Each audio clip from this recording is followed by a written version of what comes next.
Pemirsa, terkait kontroversi dengan kenaikan iuran BPJS Kesehatan, Center of Human and Economic Development Institut Teknologi dan Bisnis Ahmad Dahlan Jakarta atau CET/ITBAD merilis survei kenaikan iuran BPJS, dan berikut kami hadirkan penjelasan dari Kepala CET/ITBAD Rosita Melani Dewi.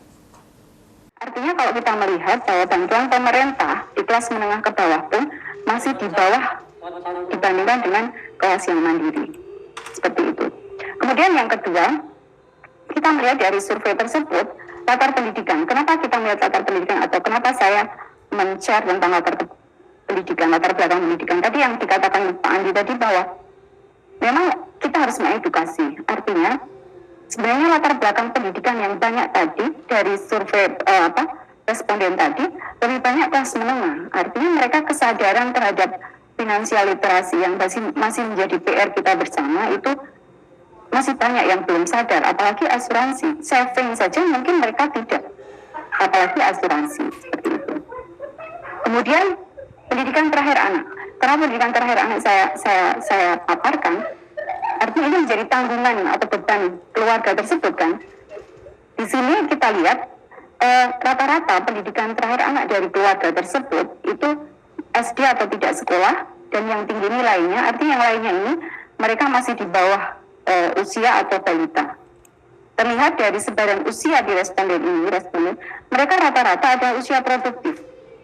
Usia produktif sekitar 21 tahun sampai 50, dan yang tertinggi itu ada di 31 tahun sampai 40. Artinya kita cukup miris ya, artinya begini, kelas menengah ke bawah dengan usia produktif, dia membayar mandiri, gitu kan, itu realitas yang ada di masyarakat. Kemudian kalau kita melihat sebaran pendapatan, ini hubungannya dengan iuran tadi ya, ternyata mereka rata-rata yang memiliki pendapatan 50 sampai 100 ribu itu yang terbesar, sekitar 81%. Karena mereka rata-rata adalah yang memiliki pendapatan harian, bukan bekerja di sebuah perusahaan gitu. Oke, langsung saja. Dari 284 responden yang kami riset atau kita survei, itu rata-rata memang BPJS Kesehatan di Tangerang Selatan 56% mandiri. Kemudian pendidikannya menengah 64%.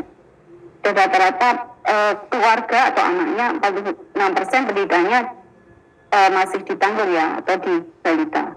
Dan usia produktif sekitar 71% dengan pendapatan 50 ribu sampai 100 ribu, itu terbanyak 81%. Ini 50 ribu sampai 100 ribu per hari, gitu ya, per hari. Karena mereka rata-rata tidak bisa ngitung, kalau ditanya per bulan susah karena pendapatannya adalah per hari. Oke, saya loncat sedikit. Ini adalah data yang selalu kita pakai. Bagaimana secara makro kita melihat kerugian yang terjadi di rokok ya. Saya meloncat sedikit ke rokok. Industri rokok. Kalau di Balitbangkes itu kan 500. Kita coba melihat lagi potensi sampai multiplier effect dihitung sama teman-teman itu 700 triliunan. Nah, ini hubungannya dengan kerugian negara akibat rokok. Nah, sudah cukupkah anggaran negara untuk kesehatan masyarakat? Artinya ini kadang kita sering melihat, membandingkan di kata data juga banyak sekali, anggaran kesehatan di Indonesia itu masih sangat rendah dibandingkan dengan negara-negara lain. Contohnya, ini kita akan melihat ini ya, bagaimana kita akan membuat kualitas hidup di Indonesia ketika kita rankingnya 40 gitu. Nah, ini salah satu bagaimana menjadi win-win solution adalah tax. Tax itu menjadi win-win solution. Kita melihat di Thailand bahwa ketika ada cukai, kemudian terjadi penurunan prevalensi, dan itu menambah revenue bagi negara. Penambahan revenue itu kemudian untuk Thai Health atau tadi yang dikatakan oleh Pak Andi Afdal itu earmarking ya, kemudian earmarking digunakan untuk peningkatan derajat kesehatan. Nah, kami berpikir bahwa kami mewakili masyarakat gitu ya, bahwa itu menjadi win-win solution. Bagaimana negara itu penghasilannya bertambah, kemudian perilaku masyarakat itu juga terkendali. Karena perilaku masyarakat, kalau kita bilang perilaku masyarakat itu ya terserah mereka, nggak bisa seperti itu.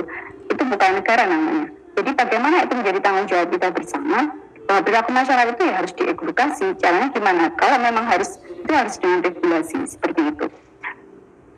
Kemudian ini rekomendasi yang kita coba buat, bahwa memang harus membuat cross check data itu di pemerintahan daerah. Kenapa? Saya sebenarnya ada video yang itu wawancara langsung dengan peserta mandiri, tapi dia menengah ke bawah. Profilnya adalah pembantu rumah tangga, suaminya itu kuli bangunan, dia ngontrak, penghasilannya tidak tetap, dia 700.000 sampai 1 juta pendapatannya, kontrakannya 500.000, dia mendaftar BPJS Mandiri karena mau melahirkan. Setelah itu dia nunggak. Bahkan saya tanya nunggaknya berapa? Hampir 1 juta lebih, Bu. Kok bisa nunggak? Ya gimana ya? Saya kan udah nggak pakai lagi. Terus nanti kalau anaknya sakit, nggak apa-apa, nanti minum obat saja, nggak usah ke BPJS. Oh gitu. Nah, kenapa Anda tidak mendaftar di RT? Tidak ada pendataan. Tidak ada, katanya sudah full. Saya kan di sini, walaupun saya sudah domisili tinggal di sini, pindah KTP, tetapi RT mengatakan bahwa kamu kan pendatang, seperti itu. Nah, ini sepertinya data seperti ini tidak ada di pusat. Mungkin perlu di-cross-check-kan di pemerintah daerah.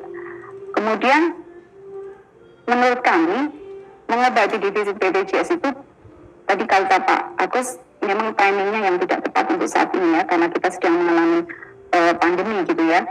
Dan kalau kita menganalogikan sebuah tubuh gitu, kalau ada yang sakit dan perlu transfusi gitu, atau perlu napas buatan, kita kemudian tidak mengambil dari tubuh yang lain, tapi transfusi darah itu harus mengambil dari yang lain, dari sumber yang lain, supaya jangan-jangan kalau diambil dari tubuh yang lain malah tambah sakit seperti itu, atau tambah carut marut nggak karuan.